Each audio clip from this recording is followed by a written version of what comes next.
இன்றைக்கி நான் வந்து ஒரே கல்லில் 3 மாங்காய் அடிக்க போகிறேன். அதாவது ஒரே பேட்டரை வச்சு லட்டு, ஸ்வீட் பூந்தி, கார பூந்தி 3யும் பண்ணிடலாம். வாங்க அது எப்படின்னு பார்த்துடலாம். 1 கப் அளவுக்கு கடலை மாவு, 1 கப் அளவுக்கு சர்க்கரை எடுத்திருக்கேன். கடலை மாவை நல்லா சலிச்சு எடுத்துட்டு அதில் 1 சிட்டிகை அளவுக்கு சோடா உப்பு சேர்த்திருக்கேன். கொஞ்சம் கொஞ்சமாக தண்ணி ஊற்றி லம்ஸ் இல்லாமல் நல்லா கலந்து விட்டுக்கலாம்.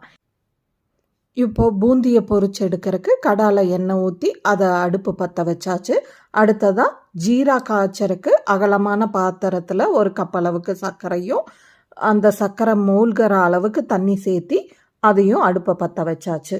இப்போது பூந்தி செய்யறதுக்கான மாவு வந்து ரொம்ப லூஸாகவும் இல்லை ரொம்ப கெட்டியாகவும் இல்லாமல் நான் காட்டின கன்சிஸ்டன்சியில் கலந்து வச்சுக்கலாம்.